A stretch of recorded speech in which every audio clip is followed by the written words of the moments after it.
بسم الله والصلاة والسلام على رسول الله وعلى آله وصحبه أجمعين. الحمد لله، رب اشرح لي صدري ويسر لي أمري واحلل عقدة من لساني يفقهوا قولي. Amin ya Rabbil Alamin. Bienvenue à tous. Ce cours très spécial, subhanallah, qui est en pleine, on va dire en pleine actualité dans tous les sens du terme. Déjà l'actualité temporelle, avec l'entrée du mois de Rajab, qui est le mois de la réconciliation par excellence. Un des 4 mois sacrés du calendrier lunaire. Euh, et aussi, du coup, avec subhanallah, ce courage et cette prise de position de l'Afrique du Sud donc, au tribunal de La Haye, euh, vraiment, je tiens à saluer vraiment cette initiative. Voilà, ces descendants de Nelson Mandela, du grand Nelson Mandela, rahimahullah. Et justement, en préparant le cours du mercredi, en fait, j'étais tombé sur une de ces photos, des photos de Nelson Mandela, dans son livre justement Un lent chemin vers la liberté. Et cette photo, elle date de quelques temps avant son emprisonnement. D'accord? Celle-là, elle date de quelques temps avant son emprisonnement. Mais ce qui est le plus frappant, en fait, ici, bon, pour les arabophones et pour ceux qui connaissent un peu le Coran, en fait, vous reconnaissez ici une partie d'un verset, Inni kuntu min adh-dhalimin. En fait, c'est le dua de Sayyiduna Yunus qui dit La ilaha illa anta subhanaka inni kuntu min adh-dhalimin. La ilaha illa anta subhanaka inni kuntu min adh-dhalimin. Sayyiduna Yunus, lorsqu'il se retrouve au fond de la baleine, fait cette prière-là, en fait. Subhanallah. Et là, on est vraiment à Nelson Mandela quelques temps avant son emprisonnement. Donc vraiment une photo très forte, en fait. Subhanallah. Je sais même pas si c'est, entre guillemets, ça a été fait exprès qu'elle soit prise ainsi, mais euh, et là, vraiment, il y a le mot dans qui est coupé, en fait, vraiment, l'entrée vraiment au fond du dôme de la baleine, au fond du dôme du système de l'apartheid. Subhanallah, qui est déjà l'apartheid, qui est déjà un emprisonnement, il rentre dans la prison et ensuite il rentre dans l'île qui s'appelle Robben Island. Oui, c'est l'île de Robben Island. Vraiment subhanallah, trois emprisonnements. Euh, Donc voilà, pour moi, vraiment quelque chose de très très fort. Et puis, alhamdoulilah, ce long chemin de la libération de cet homme, qui n'a pas été juste sa propre libération, mais vraiment la libération de tout un peuple, de tout un pays, finalement, blanc, noir, métis, peu importe, vraiment, ça a libéré tout un chacun de sa haine, en fait, de sa haine envers autrui. Et à mon sens, c'est ce qui fait que voilà, aujourd'hui, l'Afrique du Sud vraiment a cette posture. En tout cas, le seul pays au monde qui a eu cette posture au tribunal de La Haye. Donc voilà, qu'Allah les récompense vraiment pour cet effort qu'ils ont mené. Et peu importe le résultat, mais en tout cas, c'est ce que je dis, c'est un procès pour l'histoire. D'accord? C'est un procès pour l'histoire, pour les générations futures. Donc peu importe le résultat, peu importe euh, comme disait Abdelkrim Khattabi, rahimahullah, je crois que tu es originaire du Rif, toi aussi, Sabir, il me semble, c'est ce que tu m'avais dit. Mais il disait, il n'y a ni victoire ni défaite, il n'y a que quelque chose, il me dit connexion instable. Alors, qui disait, Petit problème de réseau, excuse-moi, Jade. ouais, ouais, non, c'est moi, on m'a dit connexion instable. Excuse-moi, Je Jade, on répète, t'entend pas très bien. Je t'entends pas très là c'est bon, vous m'entendez? Vous m'entendez là maintenant? Est-ce que ça va là, Moussa? bien. Là, ça va, ouais, je t'entends. D'accord. Donc, je vous disais en fait que Abdelkrim Khattabi, résistant marocain du RIF, disait: «Il n'y a ni victoire ni défaite, il n'y a que quelque chose qui s'appelle le devoir». D'accord? Il n'y a ni di je pense que c'est ça, enfin, non, c'était: «Il n'y a ni défaite ni victoire, il n'y a que le devoir». Voilà, il n'y a ni défaite ni victoire, il n'y a que bon, même s'il l'a pas cité en français, mais en tout cas la traduction française était même très poétique. Il n'y a ni défaite ni victoire, il n'y a que le devoir et j'ai fait de mon mieux, pour finir la phrase. Donc voilà, là c'était un petit commentaire, sur l'actualité. Donc ce tribunal de La Haye, donc que ça soit, une sentence qui ait du poids sur les faits ou pas, mais en tout cas, l'Afrique du Sud a répondu à son devoir, masha'allah. Et voilà, bah, cette photo, en tout cas, voilà, comme je vous disais, elle est vraiment liée avec ce mois de Rajab, et cette, prière du mois de Rajab d'ailleurs que je vais vous partager là, qu'on va lire ensemble et du coup qui intègre vraiment cette doua du prophète Younous alayhi salam, la ilaha illa anta subhanaka inni kuntu minadh dhalimin. Alors, je vais la zoomer, moi c'est la traduction de notre enseignant Sidi Hamdi Ben Aïssa, une prière pour le mois de Rajab. Ô mon doux Seigneur, plus proche de moi que moi-même, je te demande de me couvrir de ton infini pardon pour toute transgression, dont je me suis libéré en revenant à toi, puis dans laquelle je suis finalement retombé. Ô mon doux Seigneur, plus proche de moi que moi-même, je te demande de me couvrir de ton infini pardon pour toute opportunité à travers laquelle j'ai désiré ta rencontre et que j'ai gâché par ce qui te déplaît. Je te demande de me couvrir de ton infini pardon pour toutes les faveurs dont j'ai fait mauvais usage en te désobéissant. Je te demande de me couvrir de ton infini pardon les péchés que nul autre que toi connaît, les péchés que nul autre que toi ne peut observer, les péchés que seule ta miséricorde et ton amour inconditionnel sans limite peuvent envelopper, et dont seul ton pardon et ta clémence peuvent me libérer. Nul n'est digne d'être adoré, recherché et aimé à l'exception de toi. Glorifié sois-tu au-dessus de toutes choses. C'est moi qui ai clairement été parmi les transgresseurs, injustes.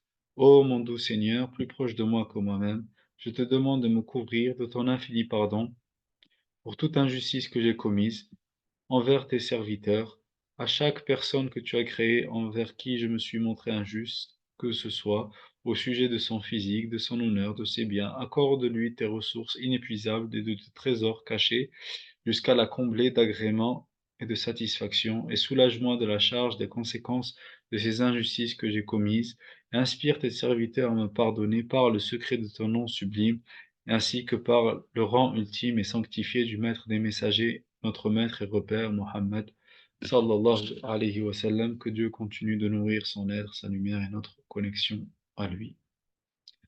Amin, amin, amin. Donc on voit cependant vraiment une prière finalement de réconciliation envers nous-mêmes, qui nous permet de nous réconcilier avec notre chemin à Dieu et vers Dieu. Et donc, ce que je voulais vous partager, oui, effectivement, c'était un peu justement des quelques paragraphes du livre, justement, Un long chemin vers la liberté de Nelson Mandela, où il parle dans le chapitre Robben Island, donc c'est l'île où il était emprisonné, le début de l'espoir. Il parlait à un moment des sermons du dimanche, d'accord? Parce qu'il disait que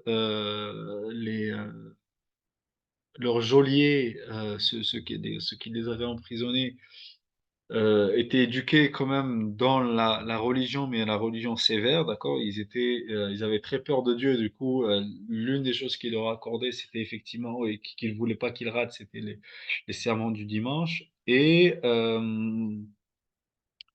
il disait que chaque dimanche, il y avait un prêtre ou quelqu'un en fait d'une église différente qui venait. D'accord? Bon, il y a différents types d'églises. Il y a l'église méthodiste, il y a l'église anglicane et l'église réformée hollandaise. Et chaque semaine, voilà, c'était une des écoles de l'église qui venait. Et Lui, par contre, voilà, Nelson Mandela, il disait que lui-même, il suivait l'église méthodiste, mais qu'il assistait à tous les sermons. Euh, et là, justement, c'était le père Hughes, en fait, un moment, qui est de l'église méthodiste. Au début, en fait, ils n'avaient même pas le droit de sortir pour le serment. Ils faisaient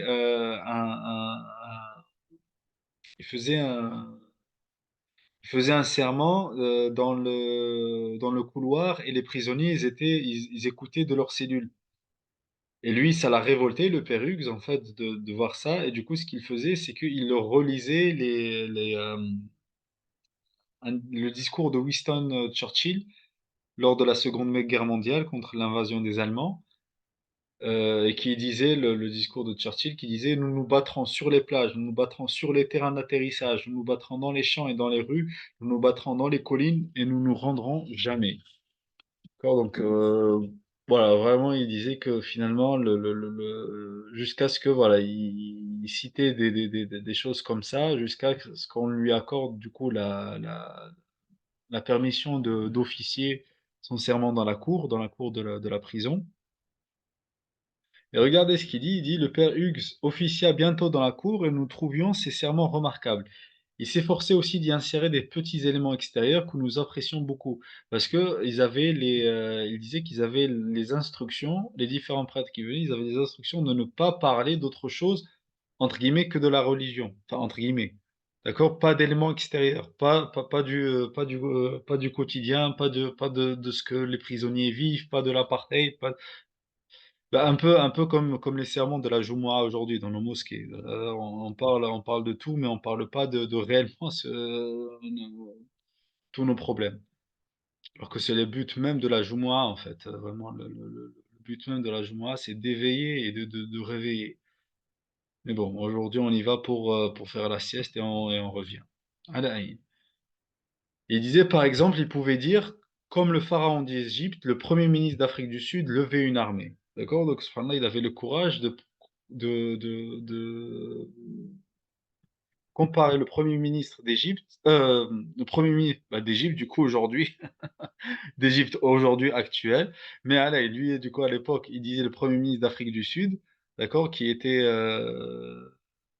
faisait vraiment, qui appliquait l'apartheid là, je pense que c'est les années 70. Il le comparait au pharaon d'Égypte, d'accord? Et ce par-là, ça a éveillé vraiment quelque chose dans la conscience des prisonniers, en fait. C'est que leur chemin de libération, c'est un chemin vraiment religieux. Et il disait, cependant, que la majorité des prisonniers avaient très peu de sentiments religieux à l'époque. Parce que ce qu'il faut savoir, c'est qu'effectivement, l'ANC, le parti de Nelson Mandela, c'est entre guillemets, ce qu'on peut qualifier d'un parti socialiste. Même si lui, voilà, c'était quelqu'un de très croyant, etc. Euh, mais c'est d'ailleurs les chefs d'accusation, entre guillemets, contre Mandela, c'était le fait qu'il soit communiste. Euh, voilà, bah, de toute façon, c'est toujours la même politique. Dès que tu demandes enfin, dès que tu veux faire, dès que tu fais appel à un principe, qui dépasse, en fait, ben, on va te catégoriser dans une école, on va te mettre une catégorie pour te diaboliser. D'accord? Donc Nelson Mandela qui appelait à l'égalité, en fait, dans son pays. Ah, tu appelles à l'égalité, du coup, tu es un communiste. Voilà, juste pour montrer, en fait, que la stratégie pharaonique, en fait, est toujours la même, en fait. C'est toujours la même chose. Euh, Voilà un exemple des serments qu'il pouvait avoir dans la prison.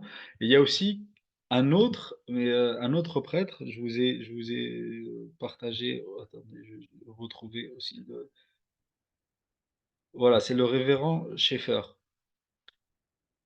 Et lui, il est intéressant. Pourquoi? Parce qu'au début, ce révérend-là, en fait, il venait pas chez eux parce qu'il était, lui, c'est un révérend de l'Église réformée hollandaise, d'accord? Et l'Église réformée hollandaise, c'est l'Église, c'était l'Église des Blancs entre guillemets, d'accord? C'est l'Église des Blancs. Du coup, bah, il venait principalement pour les geôliers, le dimanche pour les geôliers. Mais à la fin, tu vois, bah, à un moment, ils lui ont dit, bah, pourquoi est-ce que tu viens pas chez nous?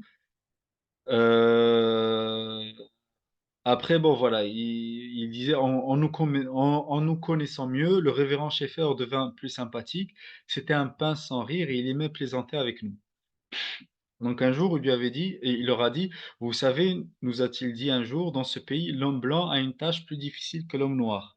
À chaque fois qu'il y a un problème, nous devons trouver une solution. Mais à chaque fois que vous avez un problème, vous les noirs, vous avez une excuse et vous dites simplement, bon, ce mot-là, hein, je ne sais pas comment le prononcer. Il a dit, nous avons éclaté de rire, pas seulement à cause de sa prononciation volontairement comique, mais aussi à cause de l'idée. Là, du coup, Nelson Mandela a écrit le bon mot et dit, est une expression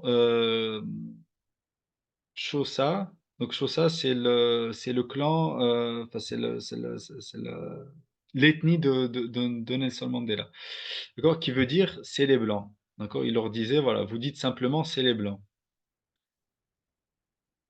Donc en gros, les Noirs, à chaque fois qu'ils avaient un problème, ils disaient bah, c'est la faute des Blancs, d'accord, c'est les Blancs.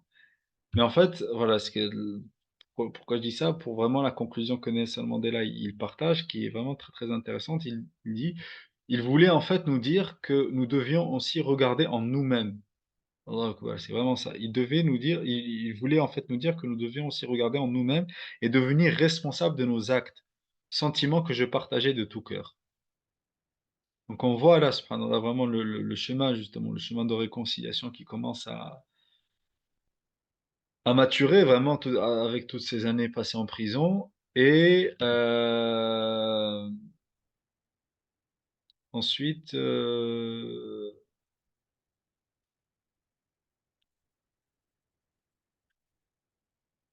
justement, après quand Nelson Mandela en 1990, il sort de prison, il gagne les élections en 94. Et du coup, il dit, voilà, lorsque les résultats des élections, là, c'est après les résultats, et dès que les résultats ont été connus et qu'il est devenu évident que l'ANC allait former le gouvernement, l'ANC c'est son parti, d'accord, allait former le gouvernement, j'ai considéré que ma mission était la réconciliation, d'accord, donc là on voit vraiment le mois de Rajab, en fait, vraiment ce mois de réconciliation. On avait commencé par lui avant de rentrer en prison, c'était la prière du mois de Rajab, et en sortant de prison, il considérait que sa mission était la réconciliation. Je devais panser les blessures, faire naître l'espoir et la confiance. Je savais que beaucoup de gens, en particulier les minorités, les blancs, les métis et les indiens, étaient anxieux devant l'avenir. Je voulais qu'ils se sentent en sécurité. Je ne cessais de rappeler aux gens que la lutte de la libération n'était pas une lutte contre un groupe ou une couleur, mais un combat contre un système d'oppression. Allahu Akbar. Voilà, c'est ça les hommes de Dieu en fait. Ça, c'est pas on se bat contre un groupe ou une couleur. On se bat vraiment contre l'oppression parce que c'est un système qui opprime l'homme, l'oppression de l'homme contre l'homme. À chaque occasion, je disais que tous les Sud-Africains devaient maintenant s'unir, se tenir la main et dire nous formons un pays, une nation, un peuple et nous nous engageons ensemble dans l'avenir. D'accord. Et là, du coup, il y a son premier discours après les élections. Il dit, aujourd'hui, nous tous, par notre présence ici, nous conférons gloire et espoir à cette liberté qui vient de naître. De l'expérience d'un extraordinaire désastre humain qui a duré trop longtemps doit naître une société dont l'humanité tout entière sera fière. Et subhanallah, c'est aujourd'hui, pour moi, vraiment, c'est le fait que l'Afrique du Sud se lève à La Haye, c'est vraiment ça, en fait. Vraiment, cette société-là. Je dis pas que l'Afrique du Sud, c'est un pays idéal aujourd'hui ou quoi, mais subhanallah, aujourd'hui, vraiment, l'humanité, au moins, elle peut être fière de ce que l'Afrique du Sud a fait aujourd'hui. Nous qui étions proscrits il y a peu, on nous a accordé le rare privilège d'être le hôte de nations du monde sur notre propre sol. Nous remercions tous nos distingués invités internationaux d'être venus prendre possession avec le peuple de notre pays de ce qui enfin compte une victoire commune pour la justice, la paix et la dignité humaine. Nous avons enfin atteint notre émancipation politique. Nous nous engageons à libérer la totalité de notre peuple de la servitude, de la pauvreté, des privations, des souffrances, du sexisme et des autres discriminations. Que jamais, jamais, jamais plus ce beau pays ne connaisse l'oppression d'un homme par un autre. Le soleil n'a jamais brillé sur une aussi grande réalisation humaine. Que règne la liberté, que Dieu bénisse l'Afrique. Amin ya Rabbil alamin. Et donc voilà un peu ce que je voulais vous partager en tout cas. Vraiment voilà, avec vraiment cette prière du mois de Rajab qui me tient particulièrement à cœur. Bah, cette photo que j'ai trouvée, comme je vous disais, par rapport à le frère Driss, il n'était pas là au début. Attends, je vais juste remontrer au frère Driss la photo justement qui m'a inspiré. En fait, c'est cette photo que j'ai trouvée. Attends. C'est cette photo que j'ai trouvée de Nelson Mandela, en fait, quelque temps avant son emprisonnement. Où Oui, il y je a l'ai vu, tu l'as mis ce. sur Telegram quand tu as présenté le programme de ce soir. Pardon? Oui, j'ai vu cette photo parce que tu l'avais mis sur Telegram en présentation du cours de Oh, ce soir. oui, oui, bah, tu vois, là, il y a la aya, en fait, qui dit Inni kuntu min adh-dhalimin, la ilaha illa anta subhanaka inni kuntu min adh-dhalimin. Et Ben, en tu vois, fait, j'avais pas. c'est la doua de Yunus alayhi salam, en fait, voilà, quand il était au fond de la baleine. Et là, cette photo-là, elle a été prise peu de temps avant l'emprisonnement de Nelson Mandela.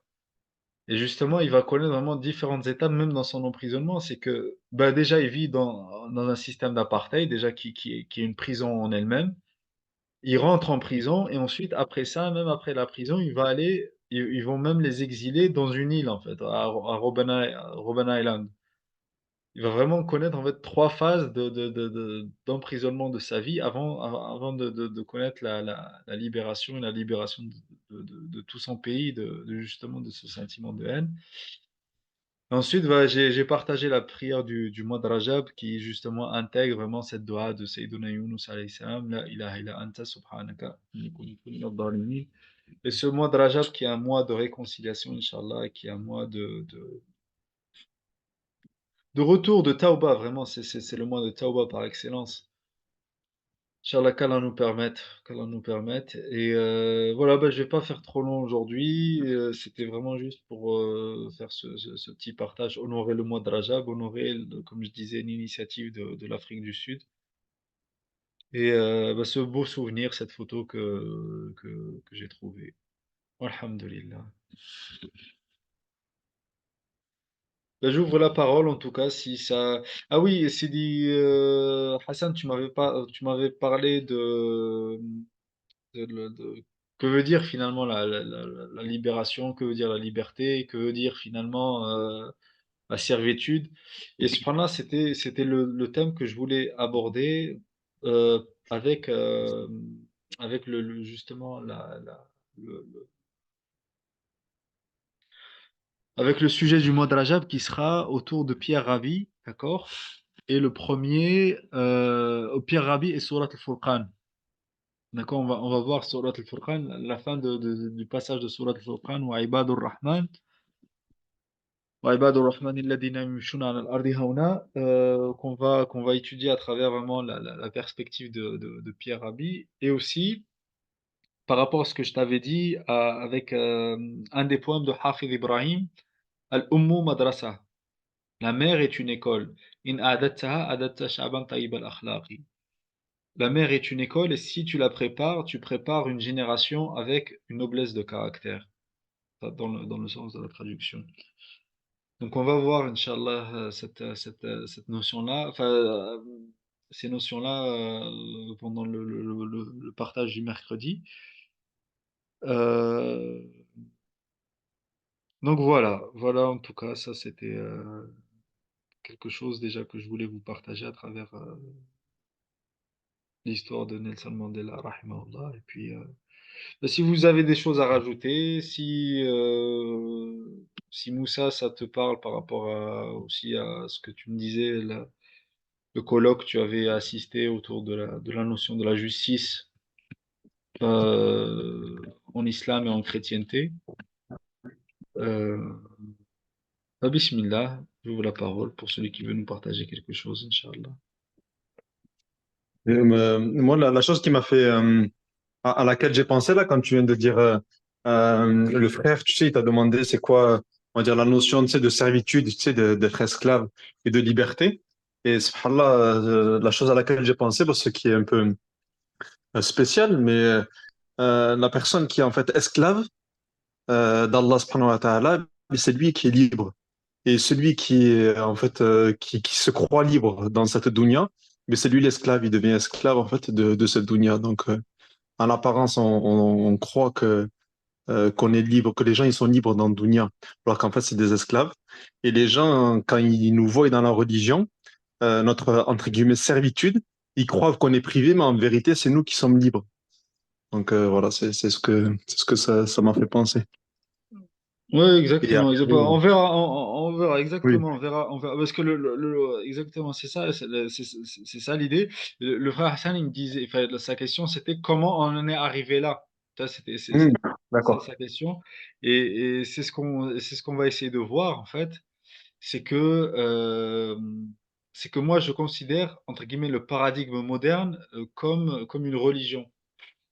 Oui, oui, D'accord? c'est Et ça. on va voir en fait vraiment le paradigme moderne, parce que c'est pas, et surtout, chose que je veux vraiment qu'on comprenne, en tout cas que j'essaierai de partager, c'est que c'est pas parce que entre guillemets tu vis dans un pays musulman, que tu es né de parents musulmans, que tu ne suis pas on va le voir clairement en tout cas. Enfin, j'essaierai en Oui, tout bien cas, sûr. enfin moi je le vois clairement, mais que tu ne suis pas la religion du paradigme du modernisme, Hmm, d'accord? hmm, hmm, Et on hmm. va voir en fait vraiment Il y qu'est-ce que ça a, veut dire, qu'est-ce que ça veut dire le paradigme du modernisme, et comment finalement la tradition a été changée par ce paradigme-là. Et il y avait, il y avait une parole d'un des messieurs qui m'avait beaucoup plu. oui. Par rapport dans ce sujet-là, il avait dit euh, les gens qui ont su embellir leur intérieur n'ont plus besoin d'embellir leur extérieur. Et les gens qui ne savent pas embellir leur extérieur, malheureusement, ils font l'effort d'embellir leur extérieur, mais ils seront jamais rassasiés. Allah Akbar, c'est vraiment ça. Bah, Barakallah, oui, bah, si tu peux être là mercredi, Inch'Allah, et le répéter, parce qu'effectivement, il y a. Allah. Non, non, parce que c'est ça, c'est ça l'un des. Parce que le modernisme, enfin, les religions et le modernisme, il y a eu un changement sur les quatre piliers, en fait. Et l'un de ces quatre piliers, c'est effectivement l'intérieur et l'extérieur. Avant, les gens, ils s'occupaient vraiment de leur intérieur, ils s'occupaient d'embellir leur intérieur. Et de là, oui, effectivement, il y avait un embellissement extérieur qui pouvait apparaître vraiment dans la modestie, etc. Mais d'abord, ce qui leur préoccupait, c'est l'intérieur. Mais du coup, le modernisme a fait que, bah, ils te disent, bah, non, enfin, nous, l'intérieur, il n'y a aucune preuve. De toute façon, tout ce qu'on Oui, fait, oui. c'est que, bah, il faut vraiment embellir uniquement l'extérieur, ton apparence, il faut Ouais. embellir. Et c'est vraiment un des changements du paradigme, là, Mhm. ce que tu dis. Ouais. Mhm. Et la sagesse que j'ai trouvée sur la photo, qui est très forte, c'est que la photo, comme tu as dit, elle a été prise avant. Et en fait, c'est comme une chose, en fait, comme ce verset, en fait, c'est comme si ce verset était dans le passé de sa vie, tu vois, il se retrouve, il est derrière sur la photo, et en fait, il va se retrouver, il va vivre cette ayah, et les gens véridiques, et bien Allah, subhanahu wa ta'ala, il les éprouve avec ce qu'ils disent et ce qu'ils pensent, mais dans le bien, c'est-à-dire que des fois, on dit quelque chose, et en fait, Allah, subhanahu wa ta'ala, pour nous donner, et c'est une vraie chose qu'on dit, et Allah, subhanahu wa ta'ala, pour nous donner la vérité de cette chose, mais il nous fait vivre cette chose, subhanallah. Ouais, exactement, ouais. Subhanallah. Ouais. Alhamdulillah. Subhanallah, ouais, ouais, c'est très vrai, c'est très vrai. Ben, je sais pas si tu étais là, effectivement, à un moment, il dit que euh, un des prêtres, il leur a dit, en fait, au lieu de toujours voir ou de rejeter la faute sur les autres, ben, Oui, déjà, oui, j'étais regarde là, en ouais. toi, est-ce que toi-même, En toi. Ouais, ouais. tu représentes ce que ce que tu aspires, ce à quoi tu aspires. J'en discutais avec un frère d'ailleurs aujourd'hui de ça. Et je parle pour mon cas, moi, personnellement. Hein, c'est même pas, c'est vrai que c'est le cas de beaucoup de personnes, je pense. Mais en tout cas, c'est mon cas à moi. Et je lui disais, subhanallah, entre guillemets, je me suis perdu dans les causes au lieu de faire l'effort dans le but pour Hmm, lequel ces causes ont été créées, en fait. Je sais pas si hmm. tu m'as bien compris, Oui, oui, mais oui. en gros, voilà, c'est-à-dire que des fois, on peut faire da'wah, on peut faire le ta'lim, on peut faire des visites et tout ça, mais tout ça, c'est juste des causes en vérité c'est un cheminement pour aller vers Allah. Tu vois, c'est juste c'est une cause en fait. C'est pas le but en lui-même.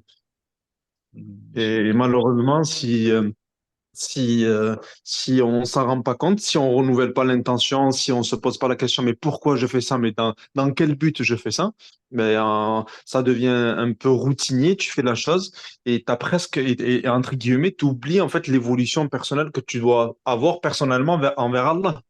Parce que c'est ça quand même le but. effectivement, effectivement. Alhamdulillah, Allah il accepte, Inch'Allah. Alhamdulillah, barakallahu fik, Subhanallah. barakallahu fik, Idriss. Cependant, moi, j'aimerais faire. Est-ce que vous m'entendez? Je sais pas. J'aimerais faire un lien entre les deux personnes, là, celle de Nelson Mandela d'aujourd'hui et celle de Pierre Rabhi, dont tu souhaites parler mercredi prochain, Inch'Allah. Subhanallah, récemment, je suis tombé sur une vidéo d'un intellectuel, j'ai oublié le nom, mais il est très connu, qui parle de réchauffement climatique, qui parle des tendances énergétiques. Et subhanallah, j'ai été agréablement surpris puisqu'il a un vocabulaire qui est celui de Cheikh Hamdi, qui est vraiment, il a vraiment parlé en fait de vivre ou de subir. Et en fait, il parlait de sobriété et il parlait de pauvreté. Et il disait la différence entre la sobriété et la pauvreté, c'est que extérieurement, c'est la même chose. Et ça rejoint ce que vous disiez là, cette discussion entre l'extérieur et l'intérieur. Il dit extérieurement, c'est la même chose, mais sauf qu'intérieurement, la sobriété, c'est celui qui vit ses choix et qui choisit quelque part, qui vit son contexte, alors que le pauvre, ou le pauvre, ici dans le terme, c'est dans le sens péjoratif, hein. Le pauvre, c'est celui qui subit son contexte et c'est celui qui subit les restrictions. Et quelque part, je me suis dit, le libre, quelque part, l'homme libre, c'est pas celui qui enlève les restrictions, mais c'est celui plutôt qui les vit et qui ne les subit pas. Et je pense que c'est un bon lien. Je pense que c'est un bon lien entre cette notion de sobriété. Je pense qu'elle est très liée à la notion de liberté et au fait de vivre ou subir son contexte, en fait. Les, Ouais, ouais, barakallahu fik, effectivement, effectivement, subhanallah, subhanallah, c'est vraiment ça, vivre ou subir, en fait. C'est,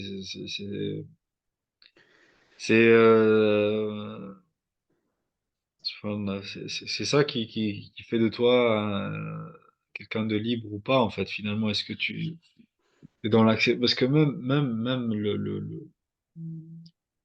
l'islam, en fait, dans sa racine, salama, s'il la mime, en fait, il y a cette idée-là, en fait. Parce qu'on traduit ça par la paix. Mais en fait, il y a, pas- il y a deux idées. Il y a effectivement l'idée de faire apparaître, de révéler notre paix intérieure, mais d'abord, au préalable, en fait, une acceptation du contexte qui est, par définition, difficile. Même dans la racine même, en fait, il te dit accepter la difficulté du contexte pour faire apparaître, pour révéler ta paix intérieure. C'est-à-dire, effectivement, quelqu'un, entre guillemets, qui est réellement, finalement, musulman, en fait, c'est que il peut pas être asservi finalement au contexte extérieur parce qu'il l'accepte de toutes les manières et il révèle, il fait apparaître sa paix intérieure. Subhanallah. Ben, effectivement, c'est un beau parallèle. Euh, Inch'Allah, en tout cas, voilà, on va alimenter, Inch'Allah, nos discussions vraiment à travers ce très beau passage aussi de Surat Al-Furqan, vraiment, Ibadur Rahman, c'est un très beau passage.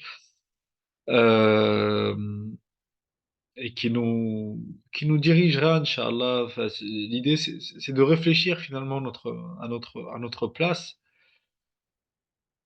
en tant que gens que Dieu a appelé khayr ummatin ukhrijat linnas, d'accord? C'est-à-dire qu'on n'est pas, c'est pas, on n'est pas de, il n'y a pas de peuple élu, en fait. Non, il y a vraiment la notion du peuple élu n'existe pas.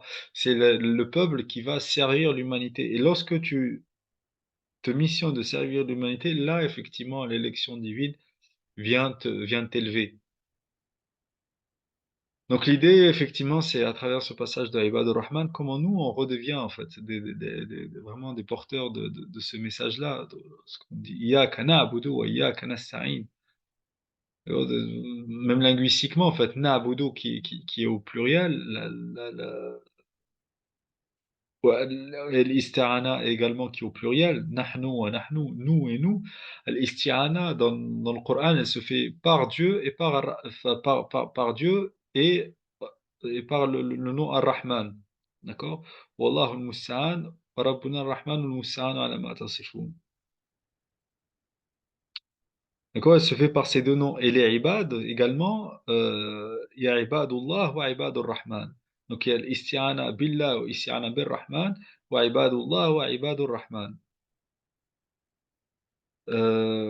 Donc ce projet-là, vraiment, d'incarner la rahma au monde, en fait, où est-ce qu'on est par rapport à ça, en fait? Où est-ce qu'on est par rapport à ça?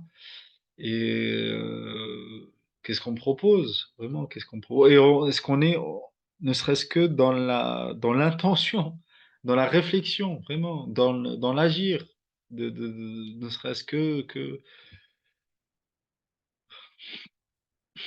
euh, Subhanallah, moi, ça me désole, en fait. Vraiment. Moi, le but du cours, c'est pas que je partage ma désolation, mais vraiment, ça me désole, en fait, vraiment, l'état de la Oumma, vraiment. Enfin, l'état de la Oumma, en tout cas, ici, que je vois ici, en fait. Bon, enfin, Bref, je suis pas là pour partager mon...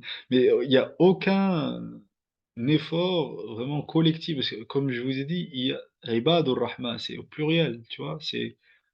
Parce que le livre que je vais partager de Pierre Rabhi s'appelle Convergence des consciences. Convergence des consciences. Déjà, subhanallah, le choix même ce mot-là, en fait, il est très frappant. Je vous parlais tout à l'heure de la Jumu'ah, je sais plus dans quel contexte j'en parlais, mais la Jumu'ah, effectivement, Al-Jama, en fait, doit être vraiment, la Jumu'ah doit être le jour de la convergence des consciences. C'est ça, en fait.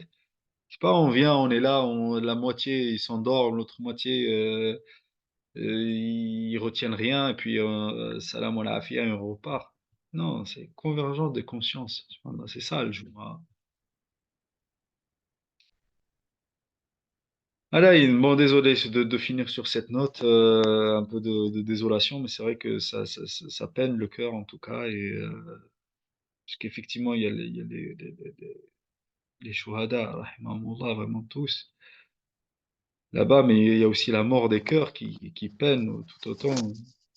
En vérité, ouais, en vérité, franchement, je ne sais pas si c'est vraiment les cœurs qui sont morts, mais je pense que c'est aussi en fait, on met une graine, une mauvaise graine très tôt.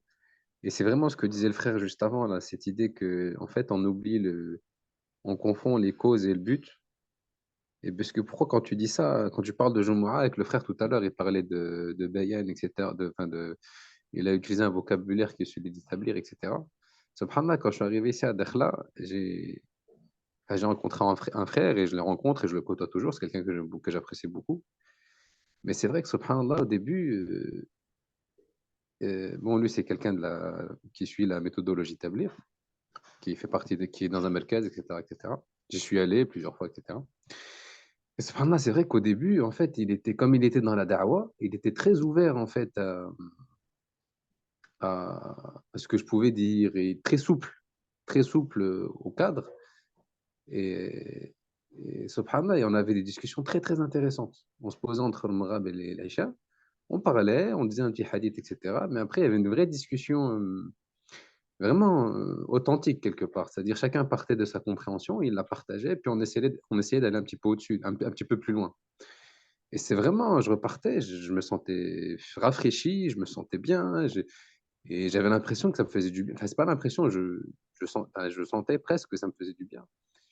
Et subhanallah, et dès qu'il y a eu un petit noyau et qu'on a un peu formalisé la chose et qu'on a voulu, et ben on a sorti le bouquin, on a commencé à lire, et puis la conversation, en fait, l'échange, la convergence ben, j'ai l'impression que ça a figé, quoi. On est entré dans un espèce de schéma figé et ça m'a refroidi, et subhanallah, et j'ai pas compris, en fait, comment on passait, comment on pouvait aussi, enfin, j'ai pas compris, ça m'a étonné comment on pouvait passer d'un état à l'autre. Après, je sais pas si c'est simplement du sentiment, enfin, de l'ordre du sentiment, etc. Et que c'est le diable qui me joue un tour. Mais en tout cas, vraiment, j'ai l'impression qu'il y a. En fait, on s'enferme dans des cases parce on a trop, en fait, on a trop confiance dans la forme, et ça nous joue des tours, tu vois.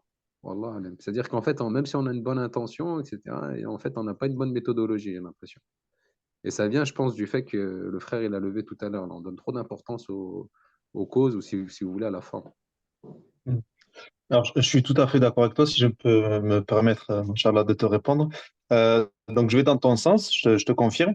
Après, la méthodologie, en fait, c'est très ouvert. Donc, chacun, entre guillemets, il voit un petit peu comment il fait on va dire, animer les assemblées. Et en fait, ce qui est demandé, c'est pour pas, on va dire, s'éparpiller et comme par rapport au terme de Jade qui dit la convergence des pensées.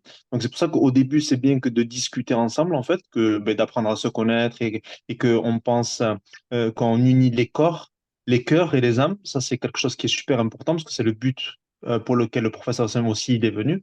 Et après, en fait, dans la façon de faire, c'est vrai que souvent, on revient vers le livre parce que, si tu veux, c'est vrai, nos paroles, c'est bien, mais les meilleures paroles, ça reste quand même les paroles d'Allah et les paroles du prophète sallallahu alayhi wa sallam.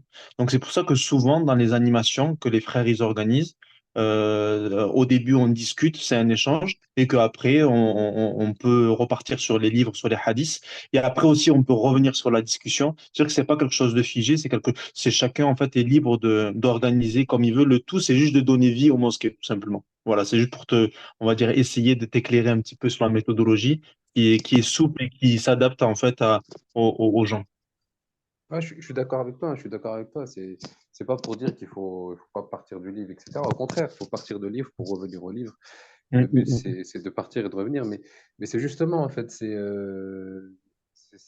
moi, j'ai l'impression, c'est comme ça que je l'ai vécu. Après, c'est peut-être juste une sensation personnelle, mais j'ai vraiment Mm. l'impression qu'on ait voulu rester collé au texte sans être, enfin, collé, mais collé dans la forme, quoi. C'est-à-dire que pour moi, la conversation, ou aller au-delà, bah, c'est un peu comme, moi je suis enseignant, j'enseigne les mathématiques, donc c'est vrai qu'aller au-delà de la leçon, c'est pour mieux y revenir en fait. Si on fait des exercices et qu'on laisse l'élève se tromper au tableau et qu'on laisse l'élève dire des bêtises, c'est pour qu'il puisse mieux revenir à la Mm. vérité de ce qui est écrit dans la leçon. En fait, c'est pas comment dire, c'est pas une balade, c'est pas juste une petite balade, allez, faisons-nous plaisir 5 minutes et puis on revient ensuite à ce qui est sérieux. Non, c'est vraiment, c'est pour ça que je parlais d'un état où je me sentais très bien, c'est-à-dire que j'avais l'impression d'avoir le fait d'avoir en fait développé ma pensée et l'exprimer, de l'avoir extériorisé. Subhanallah, en fait, le frère, bah, c'était comme un miroir pour moi, quelque part. Et ça me Mm. permettait, et quelque part, ça me permettait de voir mieux les failles dans mon raisonnement, et j'avais l'impression de progresser, mais vraiment, quoi, vraiment. Voilà, mais je sais pas, c'est peut-être une Non, illusion, hein, ce qu'il dit, Driss, en fait, c'est véridique parce que c'est même pas son témoignage ou moi ce que je vais rapporter. Ça a été vraiment une vision même partagée dès les années 70-80 par Cheikh Inam al-Hassan. Lorsque le mouvement s'est trop agrandi, effectivement, il y a eu cet effort de réflexion, en tout cas, de comment est-ce que l'organisation, comment est-ce que la forme ne deviennent pas le but, en fait. Vraiment, je l'ai lu dans un des livres, je crois, de Cheikh Nadoui. Il me semble que c'était lui qui disait ça, mais en tout cas, il le rapportait de Cheikh Inam al-Hassan. Euh, mais en tout cas, voilà, c'est un effort. Bah, c'est un effort, en tout cas, que ça soit d'établir, que ça soit, enfin, peu importe de qui, vraiment, peu importe de qui. même les adab dans une tariqa soufie, en fait, vraiment, même ça, en fait, ça peut devenir vraiment du formalisme. Même ta prière, ça peut devenir même la Kaaba peut devenir du formalisme. En fait, tout. Il n'y a pas de, enfin, c'est constamment un effort de revenir à l'esprit, en fait. C'est constamment cet effort-là, en fait, vraiment, et c'est ça la Hanifiyya de Ibrahim, en fait. C'est marcher avec les 2 jambes, en fait, d'accord? Donc effectivement, il y a la jambe de la forme, il y a la jambe de l'esprit et marcher avec les 2, c'est ce qui te permet de toujours rester dans le cheminement, en fait.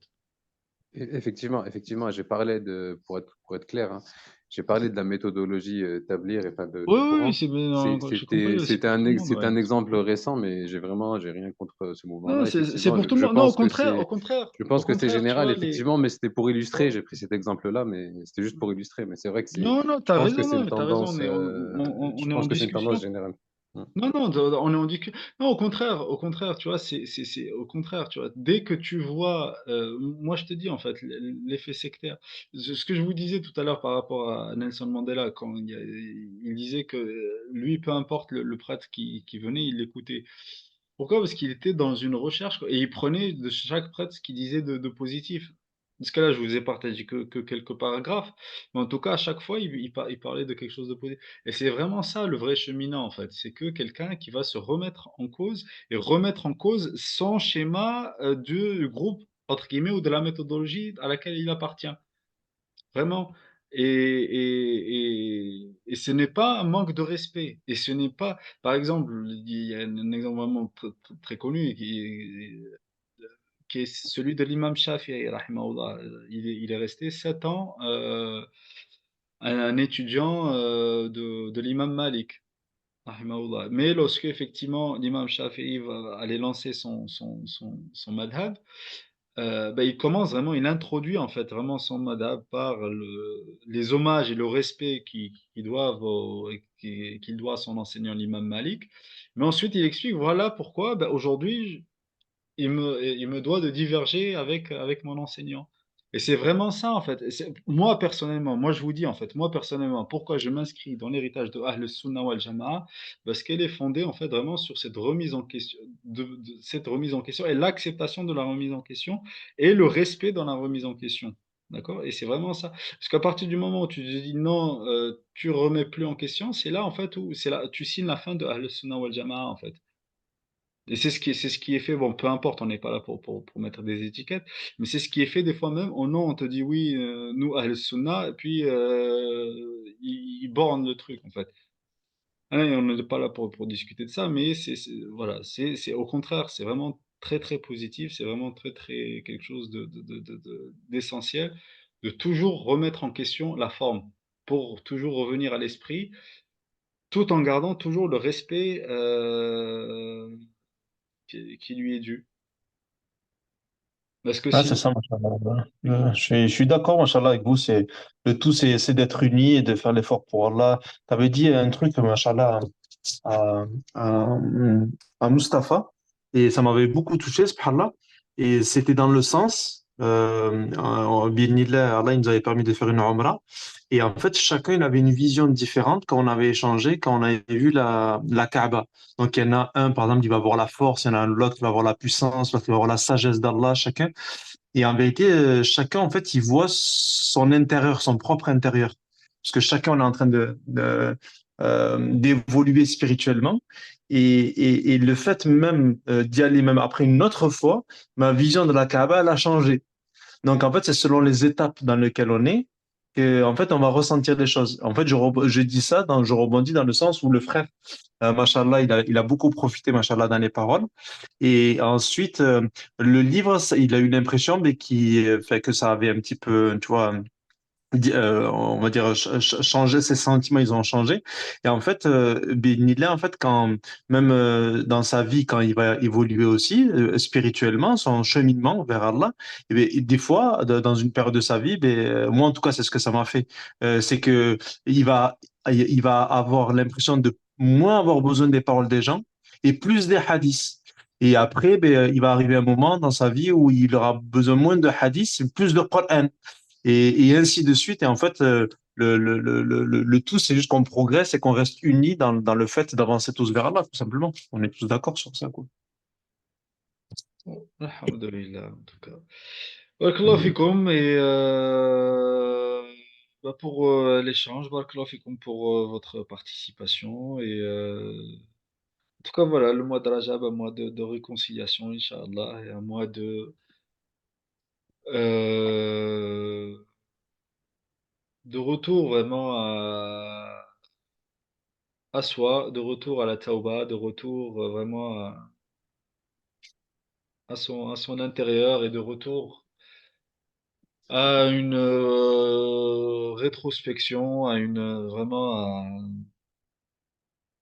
parce que le fait de plonger dans le Dulumat Thalat, dans les trois obscurités, c'est les trois obscurités de l'être en fait aussi. Se retrouver vraiment dans le fond du fond de notre obscurité en fait avec nous-mêmes. Euh, Alhamdulillah, qu'Allah nous permette en tout cas de bénéficier de cette baraka, de cette mois-là, qu'il fasse que la paix règne et que la réconciliation puisse se manifester, Inch'Allah. Wa subhanak Allahumma bihamdik, nashhadu an la ilaha illa anta, nastaghfiruka wa natubu ilayk. Subhana rabbika rabbil izzati amma yasifun, wa salamun al mursalin, wa alhamdulillahi rabbil alamin. Wa barakallahu fikum et bonne soirée à tous. À bientôt. Barakallahu fik, jazakallahu khair. Barakallahu fikum. Ouais. Et Ama barakallahu akobakum. fikum, barakallahu, salam alaikum.